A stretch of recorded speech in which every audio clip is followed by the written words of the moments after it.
Las enseñanzas del Señor son por la eternidad y para todos los hijos de Dios. En este mensaje proporcionaré algunos ejemplos de los Estados Unidos, pero los principios que enseñaré se pueden poner en práctica en todas partes. Vivimos en una época de ira y odio en el ámbito de las relaciones y normas políticas. Lo experimentamos este verano, cuando algunas personas fueron más allá de las protestas pacíficas y se involucraron en comportamientos destructivos. También lo vemos en algunas campañas actuales para ocupar cargos públicos.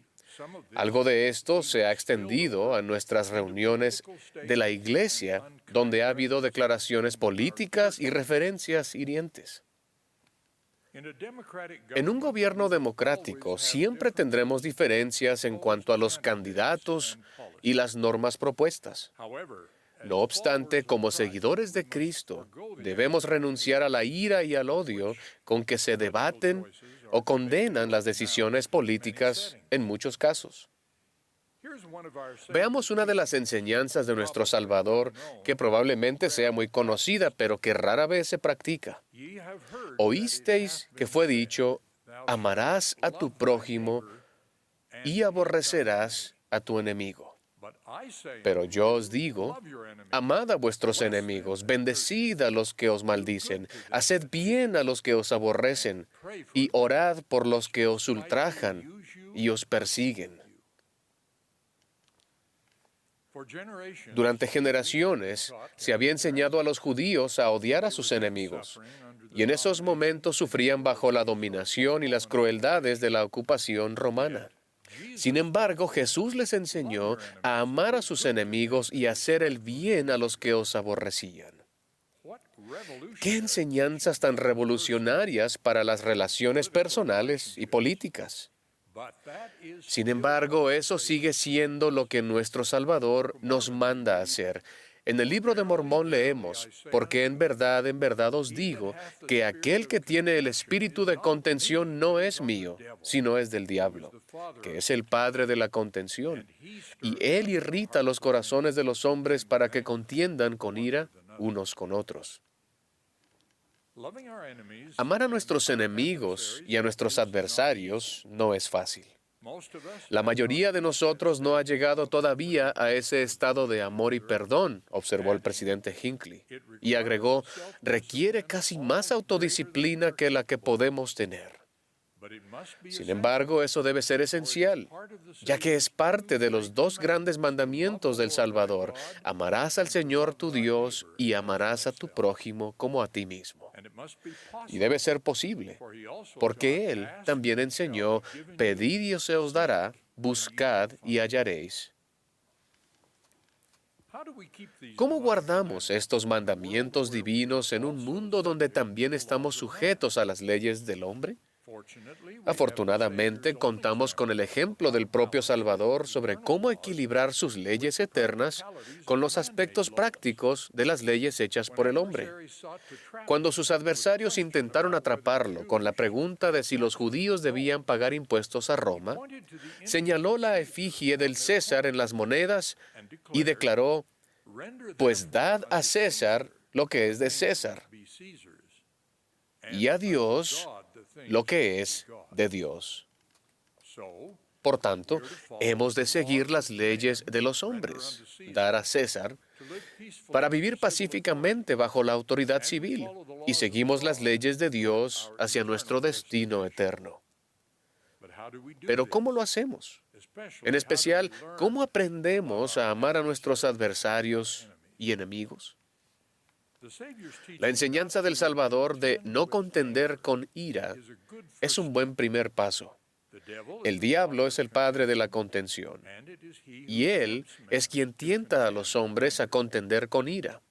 Promueve la enemistad y las relaciones de odio entre las personas y los grupos. El presidente Thomas S. Monson enseñó que la ira es la herramienta de Satanás, ya que enojarse es ceder a la influencia de Satanás. Nadie puede hacernos enojar. Es nuestra decisión. La ira es el camino hacia la división y la enemistad. Cuando evitamos la ira y la hostilidad hacia aquellos con los que no estamos de acuerdo, nos ayuda a progresar en el amor por nuestros adversarios. También ayuda el que incluso estemos dispuestos a aprender de ellos. Una de las maneras de desarrollar el poder de amar a los demás es el método sencillo descrito en un musical de hace mucho tiempo. Cuando intentamos comprender a personas de una cultura distinta y relacionarnos con ellas, deberíamos tratar de llegar a conocerlas. En innumerables circunstancias, la sospecha e incluso la hostilidad de los desconocidos ceden a la amistad y aún al amor cuando los contactos personales generan comprensión y mutuo acuerdo. Una ayuda aún mejor para aprender a amar a nuestros adversarios y enemigos es buscar entender el poder del amor. Les presento 3 de las muchas enseñanzas proféticas sobre esto. El profeta José Smith enseñó que un dicho avalado por el tiempo afirma que el amor engendra amor. Demos amor abundantemente, mostremos bondad hacia todo el género humano. El presidente Howard W. Hunter enseñó: el mundo en que vivimos se beneficiaría grandemente si todos los hombres y las mujeres pusieran en práctica el amor puro de Cristo, que es bondadoso, misericordioso y humilde. No tiene envidia ni orgullo. No busca nada a cambio. Ni tiene lugar para el prejuicio, el odio ni la violencia. Alienta a las personas a que convivan en amor cristiano, no obstante sus creencias religiosas, su raza, nacionalidad, nivel económico, educación o su cultura. El presidente Russell M. Nelson nos ha instado a ensanchar nuestro círculo de amor para abarcar a toda la familia humana. Una parte esencial del amor a nuestros enemigos es dar al César, honrando las leyes de nuestros distintos países. Aunque las enseñanzas de Jesús eran revolucionarias, Él no enseñó ni la revolución ni el quebrantar las leyes. Él enseñó un camino mejor. La revelación moderna enseña lo mismo. Ninguno quebrante las leyes del país, porque quien guarda las leyes de Dios no tiene necesidad de infringir las leyes del país. Sujetaos, pues, a las potestades existentes. Y nuestro artículo de fe, escrito por el profeta José Smith, después de que los primeros santos sufrieran una severa persecución por parte de los gobernantes de Missouri, declara: creemos en estar sujetos a los reyes, presidentes, gobernantes y magistrados, en obedecer, honrar y sostener la ley. Esto no significa que estemos de acuerdo con todo lo que se hace con fuerza de la ley. Significa que obedecemos las leyes actuales y nos valemos de medios pacíficos para modificarla. También significa que aceptamos de forma pacífica los resultados de las elecciones. No participaremos en actos violentos amenazados por las personas decepcionadas con el resultado. En una sociedad democrática siempre tenemos la oportunidad y el deber de persistir pacíficamente hasta las próximas elecciones. La enseñanza del Salvador de amar a nuestros enemigos se basa en la realidad de que todos los seres mortales son hijos amados de Dios. Ese principio eterno y algunos principios básicos de las leyes fueron puestos a prueba en las recientes protestas en muchas ciudades de Estados Unidos. En un extremo, algunos parecen haber olvidado que la primera enmienda a la Constitución de los Estados Unidos garantiza el derecho del pueblo a reunirse pacíficamente y a solicitar al gobierno la reparación de sus agravios. Esa es la forma autorizada de concientizar al público y de centrarse en las injusticias del contenido o de la administración de las leyes. Y ha habido injusticias, tanto en comportamiento en público como en actitudes personales. Hemos manifestado racismo y sus agravios relacionados.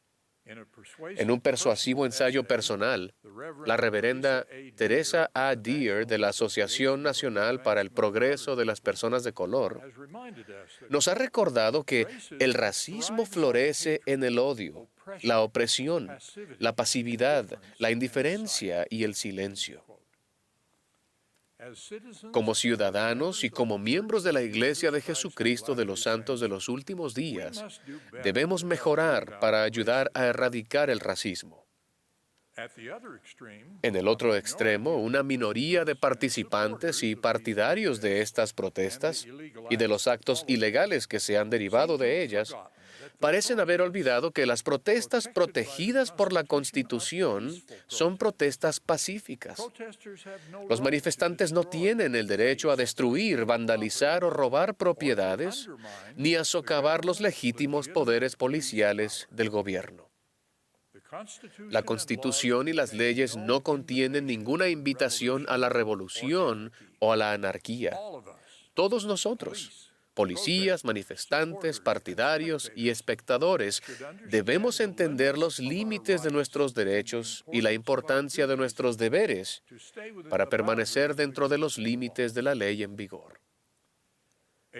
Abraham Lincoln tenía razón cuando dijo: "No hay agravio alguno que justifique el resarcimiento mediante la ley del populacho".